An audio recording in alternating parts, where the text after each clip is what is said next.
Nah, di era serba sosial media, Mailbird berhasil mendapatkan pengguna dari seluruh dunia untuk membantu komunikasi dan pekerjaan mereka. Untuk membahasnya lebih dalam, sudah ada di studio salah satu 30 Under 30 Forbes List Asia, Abraham Ranardo Sumarsono. Saya panggilnya Abraham mungkin ya, atau apa panggilannya, Mas? Panggilannya AB. Oh, AB, oke ya udah AB sih, biar akrab. Salah satu pendiri dari Mailbird itu sendiri ya. Jadi Mailbird ini ceritanya seperti apa sih, AB kalau bisa diceritakan awalnya? Mailbird ini seperti email client, seperti Outlook, Thunderbird, cuman kita tampilannya lebih bersih dan banyak fitur seperti undo send, inline reply, dan juga integrasi dengan apps-apps produktif. Jadi keunggulan yang pertama yang dijual oleh Mailbird adalah pertama lebih simple, tetapi lebih modern begitu dibandingkan dengan Outlook, katakanlah seperti itu ya? Iya. Oke, sebelum ke teknis, saya lebih tertarik dengan cerita bagaimana Mailbird ini didirikan dan kenapa ada 2 orang Indonesia ada di situ. Itu seperti apa? Ya, awalnya salah satu co-founder kita mencari rekan untuk kolaborasi ya. Karena dia melihat potensi email client sangat besar, terutama untuk di Windows. Karena pengguna Windows masih banyak sekali di dunia, compare to Mac ya. Dan kebetulan ya, kita ada mutual friend dan kita ketemu dan cocok setelah ngobrol, jadi ya. Itu tahun berapa awalnya? Awalnya tahun 2012. 2012, jadi kurang lebih sekitar 4 tahun yang lalu lah ya? Iya. Jadi kalian ngobrol-ngobrol sampai akhirnya membuat satu aplikasi namanya Mailbird. Sekarang sudah berapa banyak pengguna Mailbird di dunia? Aktif usernya per bulannya sudah mencapai 100.000. 100.000 user lebih. Itu dari Indonesia saja atau bagaimana? Dari berbagai dunia. Pokoknya dari banyak negara begitu ya? Iya. Bagaimana Anda pertama kali melakukan ekspansi ini? Apakah berpusat di Indonesia atau di negara lain sebetulnya aplikasi ini berada? Kita masing-masing bekerja dari negara kita masing-masing. Oke. Ya. Contohnya saya kerjanya dari Bandung, ada Andrea kerjanya dari Amerika, dan ada Olsen juga kerja dari Denmark dan banyak Dan lagi. itu bisa seperti itu ya? Berhasil Iya, ya? Berhasil. Nah sekarang bagaimana caranya pengguna itu bisa mendapatkan Mailbird?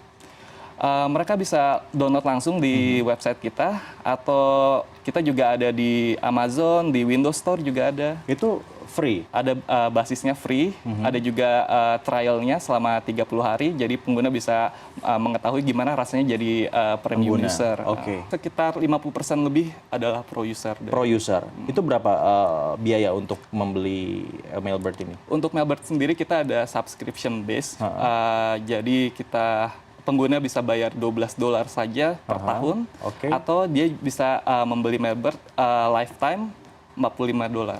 Oke, saya mau lihat bagaimana cara kerja dari Mailbird ini. Dimulai dari awal aja ya. Ini adalah proses kita register email kita ya. Ya benar. Ini adalah welcome window-nya. Kita bisa masukkan account email kita. Oke. Memang sekilas sih kalau dilihat dari tampilannya lebih menarik daripada yang sudah ada ya, email klien yang sudah ada. Iya, lebih simple. Kita bisa pilih layout-nya, mau horizontal atau vertikal. Time color-nya juga bisa dipilih. Lalu ada integrasi dengan apps yang sudah ada. Ini juga menarik nih. Jarang email clients yang bisa integrasi ke beberapa aplikasi di luar ya. Iya. Di sini bisa. Jadi kita juga bisa kerja sambil WhatsApp, gitu ya, bisa ya. Terus apa lagi yang ada di situ? Ada banyak. Ada WhatsApp, Dropbox, ada kalender, ada fitting untuk video conference. Oh, tadi saya sempat lihat. Jadi ini bisa kita buka email client dan juga sekaligus video conference dengan yang lain bisa juga seperti itu. Salah satu fitur yang kita unggulin juga ada yang namanya inline reply. Inline reply itu maksudnya seperti apa? Misalkan Mas dapat banyak pertanyaan di dalam satu email. Dan biasanya kan kalau mau dibalas, berarti kan biasanya jawabnya satu, jawabannya apa? Iya, oke. Terus dengan fitur ini kita bisa langsung jawab di bawah si pertanyaannya. Jadi ini caranya mengenal sintaks ini ya, tanda tanya, terus kalau kita enter itu langsung jadi jawaban si pertanyaan tersebut. Ya. Ini sebenarnya sepele sih, tapi ini penting banget ya karena penting banget. Nyaman malah ya membuat email. Iya, ini penting nih. Ada juga salah satu fitur lainnya adalah undo send. Undo send. Jadi sudah dikirim, di cancel gitu. Ya, misalkan kita udah nulis jawaban, tapi jawaban belum lengkap, oh jangan dikirim dulu, kita bisa undo. Oh, tapi itu hanya bisa prosesnya saat emailnya belum betul-betul terkirim ke server di penerima kan? Jadi ada settingnya di Mailbird ini. Kita bisa atur Ya. seberapa lama kita mau si undo send periodnya itu jalan. Oke. Jadi di bisa sini 30 seconds, ya. bisa beberapa lama. Oke.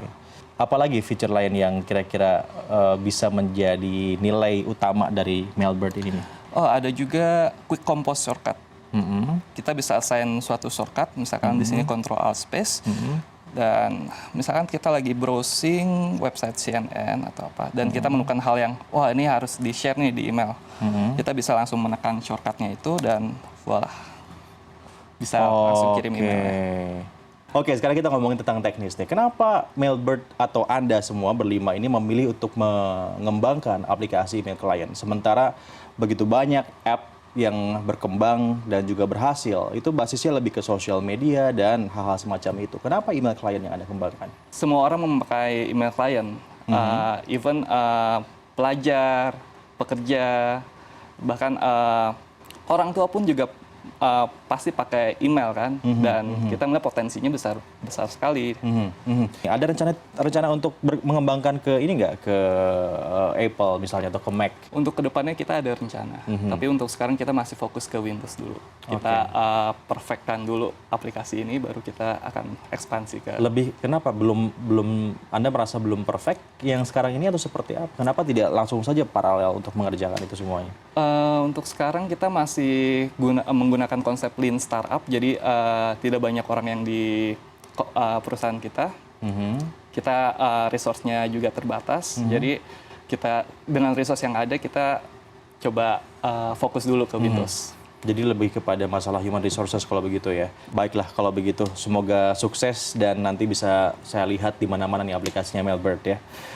Terima kasih Abraham Ranardo Sumarsono alias AB sudah berbagi di CNN Indonesia Tech News.